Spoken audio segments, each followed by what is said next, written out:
आप सभी को नमस्कार। पहला स्वागत है आपका हमारे YouTube चैनल जीके सरकारी पर। और जीके एमसीक्यू सीरीज की आज ये तीसरी वीडियो है, जिसमें हम लोग जो उत्तराखंड अधीनस्थ चयन सेवा आयोग है और यूकेपीएससी है, उसके सिलेबस के अकॉर्डिंग हम यहाँ पर आपको एमसीक्यू करा रहे हैं। जो यूके ट्रिपल एससी का जो नया पैटर्न है उस हिसाब से हम लोग यहाँ पर आपको एमसीक्यू करा रहे हैं, जीएस के भी, हिंदी के भी, उत्तराखंड के और हिंदी के।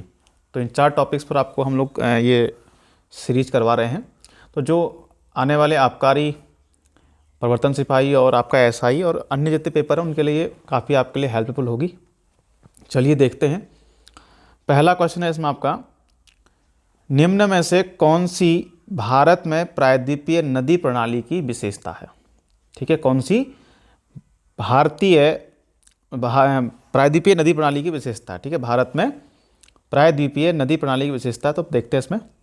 पहला ऑप्शन है आपका, प्रायद्वीपीय नदियां केवल वर्षा से जल प्राप्त करती हैं। ठीक है, तो प्रायद्वीपीय भारत की जो नदियां हैं वो अधिकतर मौसमी हैं। ठीक है, कैसी है? मौसमी है। तो क्या है, ये कथन हमारा सही है। तो केवल क्या करती हैं? वर्षा से ही जल प्राप्त करती हैं।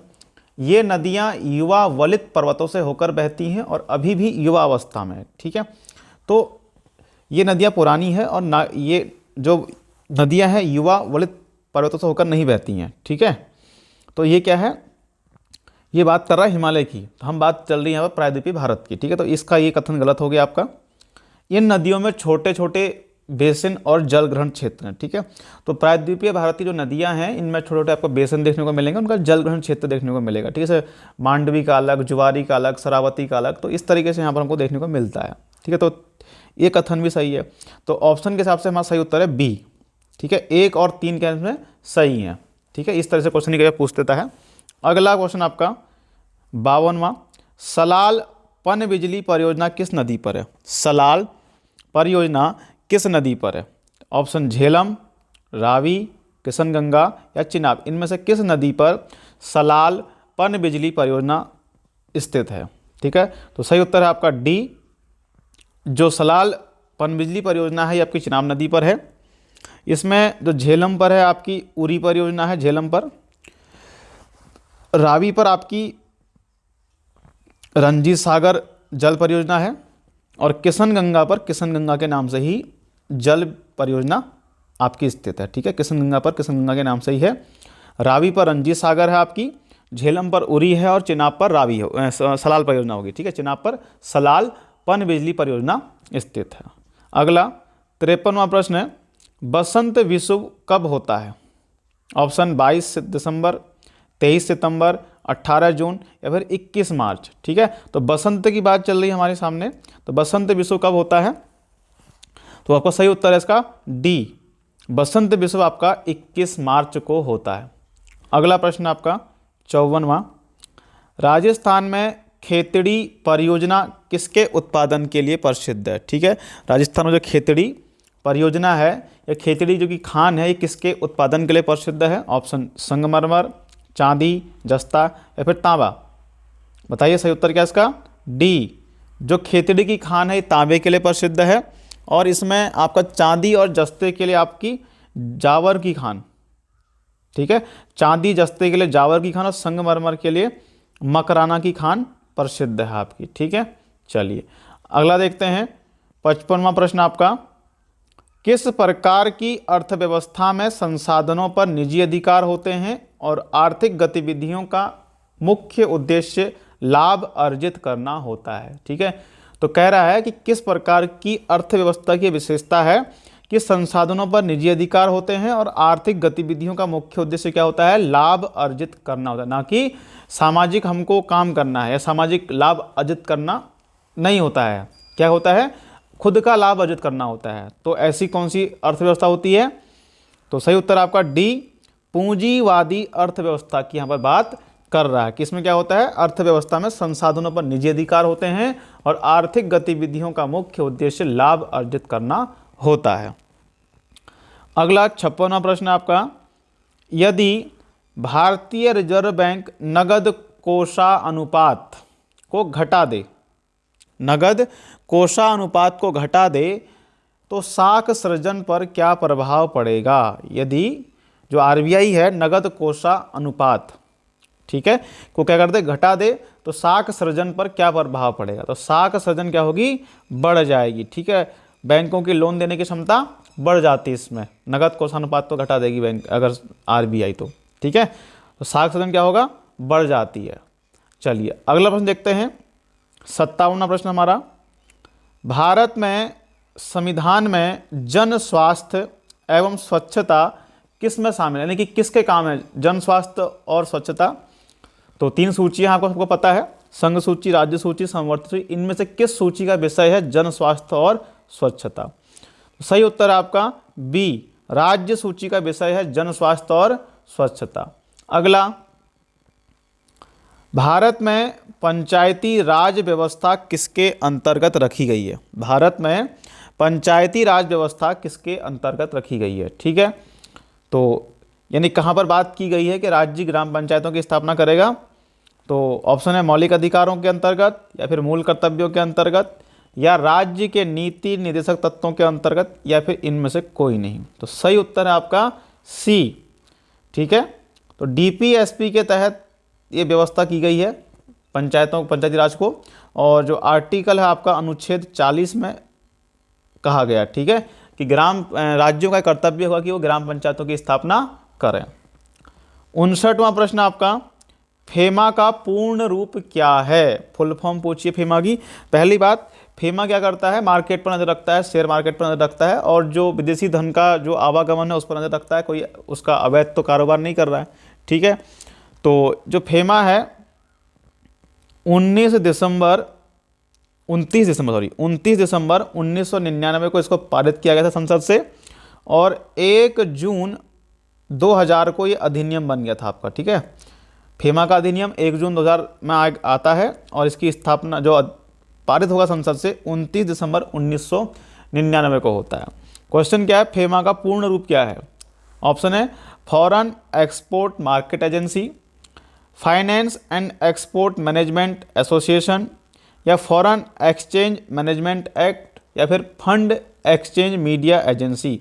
इनमें से सही उत्तर क्या आपका सी, फॉरेन एक्सचेंज मैनेजमेंट एक्ट। ठीक है, सही उत्तर क्या है, फॉरेन एक्सचेंज मैनेजमेंट एक्ट के नाम से इसको हम जानते हैं फेमा को। अगला 60वां प्रश्न है, भारत सरकार घाटे की वित्त व्यवस्था की धन पूर्ति के लिए किस साधन का आश्रय ले सकती है? ठीक है, घाटे की वित्त व्यवस्था की धन पूर्ति करनी है, घाटे की वित्त व्यवस्था उसके लिए क्या करना है, धन की पूर्ति करनी है, तो किस साधन की सहायता लेगी? इसमें 4 आपके कथन है, इसमें बताना कि कौन से सही होंगे, इनमें से कौन से काम क्या कर सकते हैं भारत सरकार क्या करती है, सहायता लेती है धन की पूर्ति करने के लिए। तो नगद शेषों को कम करना, तो ठीक है, अपने जो नगद शेष है उनको कम कर देगी, मार्केट में जो उनको बेच देगी। दूसरा, केंद्रीय बैंक से ऋण लेगी, यही बात सत्य है, केंद्रीय बैंक से ऋण लेगी घाटे की वित्त व्यवस्था की पूर्ति में धन की पूर्ति करने के लिए। मुद्रा का अवमूल्यन नहीं करती है। ठीक है, अतिरिक्त करेंसी मुद्रा भी नहीं छापेगी, घाटे की वित्त व्यवस्था में धन की पूर्ति करनी है, मुद्रा का अवमूल्यन भी नहीं करेगी, और ना ही अतिरिक्त करेंसी मुद्रा को छापेगी। क्या करेगी, केंद्रीय बैंक से ऋण लेगी और अपने नगद शेषों को कम कर देगी। ठीक है, इस प्रकार भारत सरकार घाटे की वित्त व्यवस्था क्या करती है, धन की आपूर्ति करती है। अगला 61वां प्रश्न आपका, अंतरराज्यीय परिषद का अध्यक्ष कौन होता है? पहली बात, इसकी स्थापना हुई थी 1990 में, सरकारिया कमीशन था इसके लिए, उसने कहा था, ठीक है, प्रशासनिक कमीशन था, इसने कहा था कि अंतर्राज्यीय परिषद की स्थापना की जानी चाहिए। 1990 में स्थापना की जाती है अंतर्राज्यीय परिषद की। और एक होती है आपकी क्षेत्रीय परिषदें, इनका अध्यक्ष होता है आपका गृह मंत्री। कौन होता है, गृह मंत्री। तो यहाँ पूछा है अंतर्राज्यीय परिषद का कौन होता है, सही उत्तर आपका ए, प्रधानमंत्री अंतर्राज्यीय परिषद का क्या होता है, अध्यक्ष होता है। अगला 62वां प्रश्न आपका, भारत में मुद्रास्फीति मापने की सबसे लोकप्रिय माप क्या है? ठीक है, मुद्रास्फीति मापनी है तो उसका एक लोकप्रिय माप क्या होना चाहिए, तो सही उत्तर क्या है आपका बी, थोक मूल्य सूचकांक के माध्यम से भारत में मुद्रास्फीति को मापा जाता है। ये लोकप्रिय क्या है, एक मापन इकाई है, थोक मूल्य सूचकांक। अगला, निम्न में से किस शहर में लाइट हाउस परियोजना का क्रियान्वयन नहीं किया गया है? ठीक है, निम्न में से किस शहर में लाइट हाउस परियोजना का शुभारंभ नहीं हुआ है? ठीक है, अब ये है क्या, जो लाइट हाउस परियोजना है इसके तहत क्या है, सभी को आवास मुहैया कराना था, सभी को आवास मुहैया कराना था। ठीक है, और इसमें क्या था दूसरा, इसमें त्रिपुरा, झारखंड, उत्तर प्रदेश, मध्य प्रदेश, गुजरात, तमिलनाडु। ठीक है, तो इस तरह से ये आपके 6 राज्य थे, इनमें से कुछ स्थानों का चयन हुआ था इस लाइट हाउस परियोजना के लिए, जिसमें आपका पटना शामिल नहीं था, अगरतला था, रांची था, इंदौर था। ठीक है, पटना शामिल नहीं था इस लाइट हाउस परियोजना में। कौन शामिल था आपके इसमें, एक हो गया आपका त्रिपुरा शामिल था, इसमें झारखंड था, यूपी था, एमपी था, उसके बाद गुजरात था और तमिलनाडु। ये 6 राज्य थे जिनको इसमें शामिल किया गया था। ठीक है, तो ये 6 राज्यों को इस लाइट हाउस परियोजना में शामिल किया गया था। क्वेश्चन था हमारा कि किस शहर का इसमें चयन नहीं किया गया था, तो पटना का चयन नहीं किया गया था। अगला 64वां क्वेश्चन आपका, भारत में वह प्रथम राज्य कौन सा है जहां end to end e cabinet प्रणाली शुरू की गई है? ठीक है, भारत का वह प्रथम राज्य कौन सा है जहां end to end e cabinet शुरू की गई है? ठीक है, ऑप्शन आपके उत्तराखंड, उत्तर प्रदेश, हिमाचल या तमिलनाडु। सही उत्तर आपका हिमाचल प्रदेश। ठीक है, इसने अपने यहाँ सबसे पहले क्या किया था, end to end e cabinet की शुरुआत करी थी। अगला 65वां प्रश्न आपका, 1 जनवरी 2024 को डीआरडीओ का कौन सा स्थापना दिवस मनाया गया? 1 जनवरी 2024 को डीआरडीओ का कौन सा स्थापना दिवस मनाया गया? तो ऑप्शन आपके 65, 66, 67, 68। सही उत्तर आपका बी, 66वां हमने इस बार इसका स्थापना दिवस मनाया था। ठीक है, 66वां प्रश्न आपका, निम्न में से कौन सा कथन सही नहीं है? कौन सा कथन सही नहीं है? ठीक है, तो पहला ऑप्शन, पश्चिमी घाट में अनाई मुड़ी सबसे ऊंची चोटी है। सही है, तो ये आपका कथन सही है। ताप्ती नदी सतपुड़ा के दक्षिण में स्थित है, ये भी सही है। नर्मदा तथा ताप्ती नदी घाटियां पुरानी रिफ्ट घाटियां मानी जाती हैं। नर्मदा तथा ताप्ती नदी घाटियां पुरानी रिफ्ट घाटियां मानी जाती हैं, ये भी सत्य है। तो गलत कौन सा इसमें से? बी, पश्चिमी घाट उत्तरी क्षेत्र में अपेक्षाकृत अधिक ऊंचाई पर, एक कथन गलत है। ठीक है, दक्षिण सबसे ऊंची चोटी इसकी कौन सी, अनाई मुड़ी है, ना कि उत्तर में अधिक ऊंचाई पर स्थित है। ठीक है, अगला 67 आपका क्वेश्चन है, निम्न अधिकारी समुच्चयों में कौन सा एक मुगलों की प्रांतीय शासन व्यवस्था में नहीं था? ठीक है, प्रांतीय की बात करा, केंद्रीय की बात नहीं करेगा इसमें। ठीक है, तो सही उत्तर है इसमें डी, वजीर, बख्शी, मीर समाज, ये आपके केंद्रीय व्यवस्था में, शासन व्यवस्था में थे, ना कि प्रांतीय में। ठीक है, ऐसा नहीं कि पूछता कि इनमें से कौन नहीं था, वजीर था उसमें, बख्शी भी होते थे, मीर समाज भी होते थे। ठीक है, लेकिन ये केंद्रीय शासन व्यवस्था के अंग थे, ना कि प्रांतीय शासन व्यवस्था। प्रांत में आपके ये सूबेदार, फौजदार, करोड़ी, दीवान, बख्शी, मुहत्सिब, वजीर और आमिल थे। ठीक है, लेकिन जो ये मीर समा है, बख्शी, ये तीनों कहाँ के थे?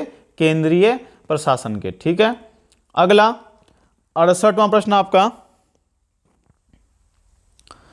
कौन सा देश सार्क का सदस्य नहीं है? ठीक है, कौन सा देश सार्क का सदस्य नहीं है? पहली बात, स्थापना कब हुई सार्क की? 8 दिसंबर 1985 को इसकी स्थापना ढाका में की गई थी। वर्तमान में इसका मुख्यालय कहाँ है? काठमांडू में है आपका। कहाँ है? काठमांडू में इसका मुख्यालय है और वहीं इसका हेडक्वार्टर भी है। तो इसमें आपका सही उत्तर है म्यांमार। म्यांमार सार्क का सदस्य नहीं है। कौन कौन है? अफगानिस्तान है, बांग्लादेश है और नेपाल इसके सदस्य हैं, लेकिन म्यांमार सदस्य नहीं है। 69वां प्रश्न आपका, कौन सा कथन सही है? ठीक है, तो न तो पहला ऑप्शन है, न तो वित्त आयोग ही संवैधानिक निकाय है और ना ही योजना आयोग। ठीक है, वित्त आयोग तो है, पहले कथन गलत हो गया आपका। कोई व्यक्ति एक ही समय में वित्त आयोग और योजना आयोग दोनों का सदस्य नहीं हो सकता है, ये भी गलत है, हो सकता है। वित्त आयोग और योजना आयोग के कार्यों और दायित्वों की परस्पर अतिव्याप्ति नहीं होती है। ठीक है, तो ऐसा नहीं होता है, क्योंकि वित्त इनकी रिपोर्टों कौन जांचता है? आपका योजना आयोग उसमें जांचता था, ये भी गलत हो गया। सही कौन सा है? वित्त आयोग का क्षेत्र तो बजट के राजस्व खंड का पुनरीक्षण तक ही सीमित है, केवल बजट का जो राजस्व खंड है उसी पर सर्च करता है ये। लेकिन योजना आयोग सर्वांगीण पूर्ण पुनरीक्षण करता है, जिसमें राज्य की पूंजीगत और राजस्वगत दोनों अपेक्षाएं होती हैं। ठीक है, पूंजीगत और राजस्वगत दोनों उन पर योजना आयोग रिसर्च करता है, लेकिन जो वित्त आयोग केवल उसका बजट का एक हिस्सा है, राजस्व खंड, उस पर ही केवल रिसर्च करता है। ठीक है, इसलिए सही, इसमें सही ये वाला है आपका। अगला 70वां प्रश्न आपका, कौन सा राज्य जनसंख्या की दृष्टि से द्वितीय व क्षेत्रफल की दृष्टि से तृतीय स्थान रखता है भारत में? ऑप्शन एमपी, महाराष्ट्र, आंध्र प्रदेश या यूपी। सही उत्तर आपका बी, महाराष्ट्र जनसंख्या की दृष्टि से द्वितीय स्थान और क्षेत्रफल की दृष्टि से तृतीय स्थान रखता है भारत में। अगला प्रश्न है, भारतीय संविधान का कौन सा भाग केंद्र और राज्यों के मध्य वित्तीय विवरण प्रस्तुत करता है? यानी कौन से संबंध का कौन से भाग का संबंध केंद्र और राज्य के वित्तीय संबंधों से विवरण रखता है? ठीक है, तो ऑप्शन है भाग 9, 12, 7, 13। तो सही उत्तर आपका बी, तो भाग 12 जो है केंद्र और राज्यों के मध्य वित्तीय संबंधों का विवरण प्रस्तुत करता है। ठीक है, अगला प्रश्न है 72वां, पल्लव शासकों का उनके राज्य काल के कालक्रमानुसार सुव्यवस्थित कीजिए। कौन सबसे पहले रहा? ठीक है, तो यहाँ पर 4 के नाम दे रखे हैं, परमेश्वर वर्मन प्रथम, नरसिंह वर्मन प्रथम, नंदी वर्मन द्वितीय या फिर महेंद्र वर्मन प्रथम। ठीक है, तो इसमें सबसे पहले आपका आएगा महेंद्र वर्मन प्रथम, उसके बाद इसमें आएगा नरसिंह वर्मन द्वितीय प्रथम, फिर आएगा इसमें परमेश्वर वर्मन आपका प्रथम, सॉरी हाँ यही आएगा। ठीक है आपका,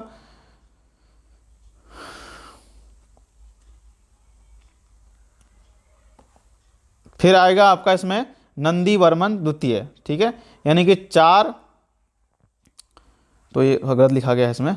सबसे पहले आएगा आपका महेंद्र वर्मन, ठीक है 4, फिर आएगा आपका नरसिंह वर्मन प्रथम, फिर आएगा 2, फिर आएगा इसमें आपका परमेश्वर वर्मन प्रथम 1, फिर आएगा आपका इसमें नंदी वर्मन द्वितीय, यानी कि 3, 4, 2, 1, 3। सही उत्तर इसका आपका ए।